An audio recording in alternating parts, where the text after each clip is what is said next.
Bom, eu sou a Carol Nobre, eu sou uma mulher branca, tenho cabelo castanho, estou de blazer, blusa social azul e estou aqui para falar para vocês sobre dívidas. Bom, voltando aqui. A gente vê que a questão de dívidas está no nosso imaginário coletivo. E a gente traz o quê? Memes, aí tem o quê? Seu Barriga, o Chaves, enfim, perdeu tudo e morou de aluguel, como se fosse uma coisa ruim morar de aluguel, inclusive. A gente vê memes falando assim, olha, por favor, perdoe minhas dívidas, amém, só aquela blusinha não vai fazer diferença. E outras coisas também, às vezes vídeos procurando quem que é o endividado, enfim. Então, isso está na nossa cultura de falar, né? Mas, ao mesmo tempo, vem o quê? Muita carga emocional de culpa, de vergonha, de medo e até de fracasso também. Então, acho que são esses os pontos que eu vou falar bastante com vocês aqui nesses 13 minutinhos. Gente, e conviver nessa corda bamba de desequilíbrio financeiro, né, tentar equilibrar tudo no final do dia, é quase que uma rotina nossa. Então, não sei se vocês cresceram com esses pontos, né, falando, não posso porque estou endividado. Os pais falando para a gente, né, questão de escassez e tudo mais. Na minha realidade, convivi com essas situações, né, já convivi com dívidas também, e a gente sabe que é uma situação recorrente, né, infelizmente. E aqui, gente, quando eu vou falar de dívida, a gente não fala só de dívidas ruins, existem dívidas boas, né? Se você está fazendo um financiamento para comprar sua casa, comprar um carro, alguma situação, financiamento estudantil, enfim, são dívidas que você adquire para situações positivas. Aqui a gente vai falar de endividamento. Então, quer dizer que, em algum momento, você teve um tropeço, alguma situação que você está com débitos, né? Então, essa é a realidade de 78 milhões de brasileiros. Então, esses dados aqui estão fresquinhos, trouxe aqui do Serasa, de uma pesquisa aberta de agosto. Dentro disso, gente, a dívida média circula aí em R$ 1.500. Então, a gente já percebe que é um valor um pouquinho acima do salário mínimo. Então, já fica pensando, poxa, como que isso aqui vai ser equilibrado no final do mês? Já, por outro lado, se a gente for somar várias dívidas de endividamento, já vai um valor aqui de mais de R$ 6.000. Então, a gente fica pensando, poxa, como que a pessoa vai pagar isso aqui? Como que ela vai equilibrar? Porque não é só pagar de uma vez, né? Ela vai ter que pagar, às vezes, aos poucos, ela pode ir e voltar. Então, são várias situações que a gente vai pensar desse comportamento. Ainda mais se a gente for descer esse raio-x, a gente percebe que a maioria das dívidas estão o quê? Bancos, cartão de crédito e também dívidas recorrentes para a sobrevivência. Então, água, luz, gás, né? Então, são dilemas. Por exemplo, final do mês, vou preferir pagar o quê nessa situação, se eu tenho um salário X, né? São dilemas que acontecem aí na vida de muitas pessoas. 30% das famílias, hoje, elas também estão endividadas, e 10% delas falam que não conseguem pagar as dívidas. Ou seja, de novo, vou ter que fazer escolhas difíceis. Vou ter que escolher pagar o meu gás ou pagar o meu cartão de crédito, né? Então, são dilemas. Dentro disso, gente, ainda assim, a gente percebe que 86% das pessoas que responderam a essa pesquisa, se elas falaram que se pagassem tudo que elas estão devendo, elas não vão conseguir comer, não vão conseguir cozinhar, não vão conseguir ter luz elétrica. Então, de novo, escolhas difíceis, né? Tomadas de decisão. E a gente traz, de novo, muita culpa nas situações. Estou endividado. E aí, e agora? Né? Será que foi aquela situação? Será que foi aquela blusinha que eu comprei? Será que foi algum outro equipamento que eu trouxe, um iPhone, alguma coisa assim? Né? Mas, gente, a verdade é que esse fator do descontrole financeiro existe, mas ele não é o principal fator de endividamento. Então, a gente vê outras questões fora, né, macroeconômicas. Então, aqui a gente vai ver questão de desemprego, a pessoa perdeu um ente familiar, teve questão de diminuição de renda e tudo mais. Eu já tive muitas experiências de ouvir central de atendimento e as histórias são sempre muito similares e sempre histórias tristes. Tá? Então, situação, olha, perdi fulano de tal, na situação da pandemia foi muito delicado. Né? Então, a gente vê que nunca a pessoa quer estar nesse lugar, né, de estar endividado. E aqui a gente também vê outros fatores. Apesar de que a gente tem quando a gente olha no quesito de gênero, né, a gente vê que uma pequena parte, a gente vê a questão de serem mulheres, né, 50,5% de endividamento. Mas aqui a gente vê também outro fator que vem junto, a questão da economia do cuidado. Então, cada mulher que, às vezes, tem a sua vida, né, ou como mãe solo, ou como arrimo familiar, também vai ter uma situação de pensar, poxa, Em que momento que eu vou pensar a minha situação em saúde financeira, apesar de eu ter uma casa para cuidar, uma família para cuidar, uma questão para gerir, enfim. Então, a gente vê vários recortes que nunca é uma situação tão óbvia assim. Tá? Então, acho que são pontos para a gente refletir sobre isso tudo. E aí, gente, ter um nome sujo, é até legal essa sintaxe, né, do nome sujo. Nome sujo, sujeira, ninguém quer estar num lugar sujo, né? O inverso de nome sujo é o quê? Nome limpo, então limpeza, coisa boa, né? Enfim, a gente vai vendo aí algumas visões culturais aqui. Mas ele condensa justamente essa vergonha, né?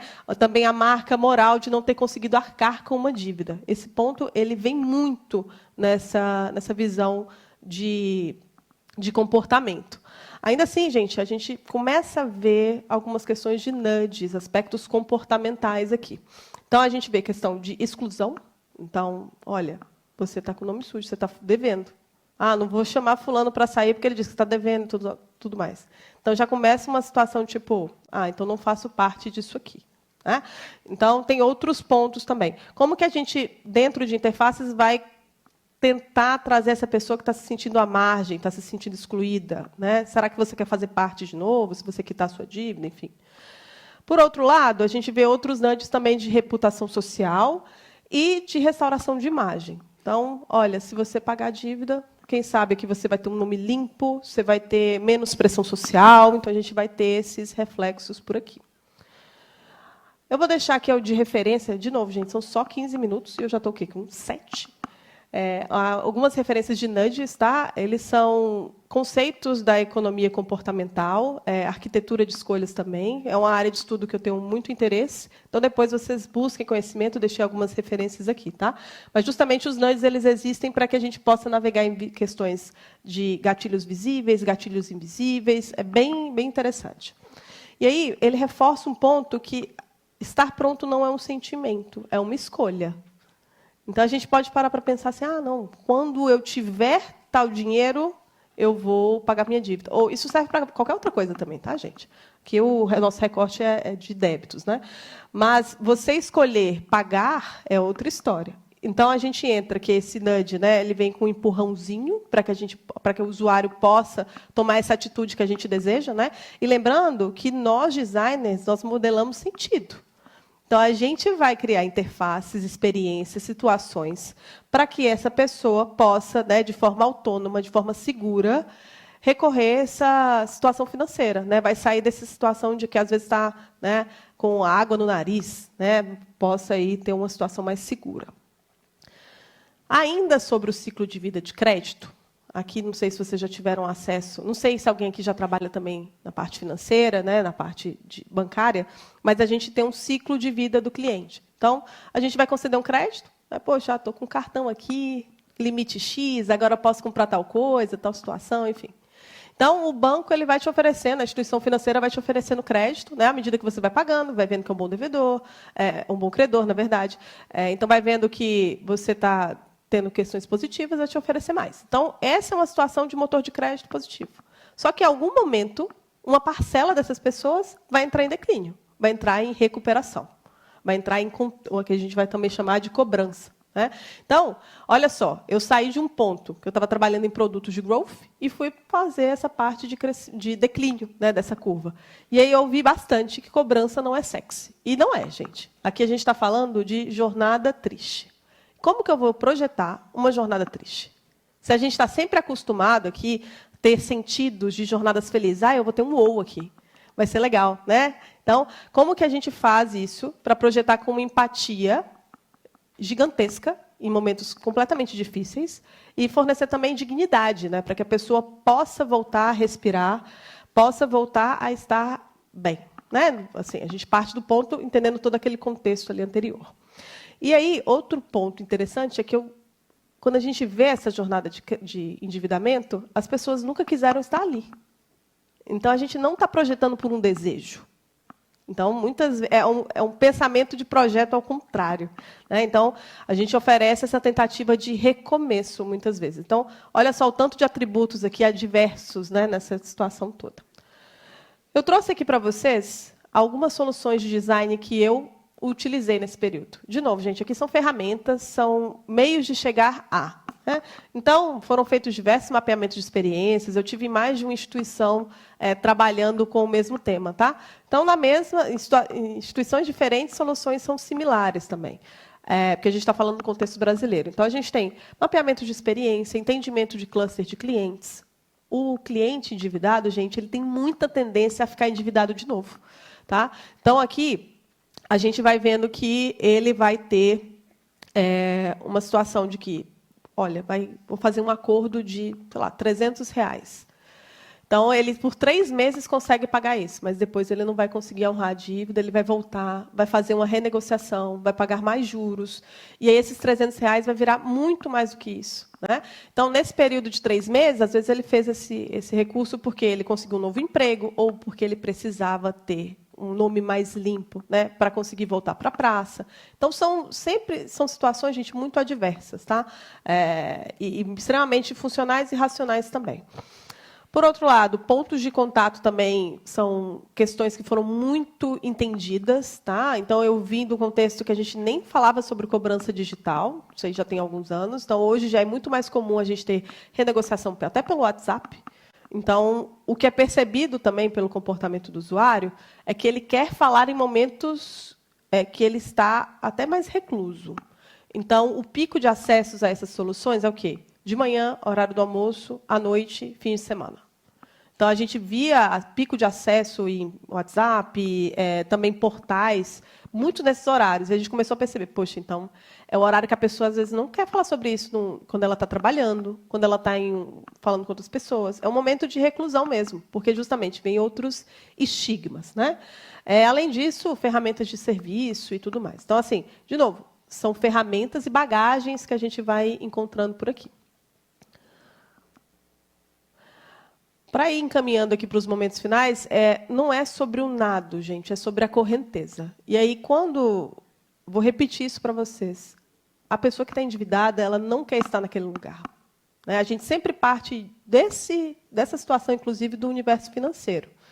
Porque a gente está emprestando crédito para as pessoas e a gente acredita que a pessoa vai pagar de volta. Né? Então, é isso que faz essa roda girar. Então, a pessoa está navegando, né, conquistando suas coisas e tudo mais, só que vão vir situações de incerteza, né, correntezas e ondas que vão levar ela para outros momentos. Então, acho que a gente tem que observar dois contextos. Né? Tanto o contexto externo, então, as pessoas se endividam, acontece, elas vão estar para uma situação de pressão, elas vão estar extremamente emocionais. Hoje, a gente vê um outro gatilho muito forte. Em 2022, eu dei esse case na Argentina, isso não existia, que era a questão das bets, por exemplo. Então, hoje a gente vê um comportamento de usuários que apostam e se endividam. Eles não tinham dívidas e se endividaram por causa de bets. Tem outros que vão se endividar para conseguir ter um dinheiro e depois vão se endividar de novo porque não conseguiram. As plataformas são feitas, né, para essa situação de aversão a risco, aversão à perda a todo momento. Então, a gente vê situações completamente adversas aqui nessas correntezas. E aí o designer ele também vai ter uma situação de mediar interesses dentro de instituições. Então, a instituição ela vai ter situações de métricas, né, de recuperação. Por outro lado, o designer ele vai ter que projetar essas interfaces de uma forma que seja segura para as pessoas, que seja clara e que seja evidente. Né? A renegociação ela vem muito no sentido, será que eu vou pagar mais? Será que esses juros é muito alto e tudo mais? Né? Então, a gente fica nessa situação toda. E design, gente, não é apenas sobre desenhar telas. Tá? Então, acho que esse é o grande fator aqui. O que passa e o que fica, né? Que é o mote do evento. Então, é entender esses problemas complexos e que muitos não têm resposta. Tá? Então, a gente tem que promover boas escolhas e boas soluções para as pessoas e para a sociedade. Vou deixar 3 livros de referência. O último é o melhor da professora Vera Lúcia, tá? Que é nacional. Titia é incrível. E quero agradecer vocês. Faltam 5 segundos. Uau, consegui. Gente, obrigada. É um prazer estar aqui com vocês hoje e abrir o evento. Tá? Vamos falar de dívida sem culpa, tá? E sem medo. Acontece. Muito bem. Obrigada.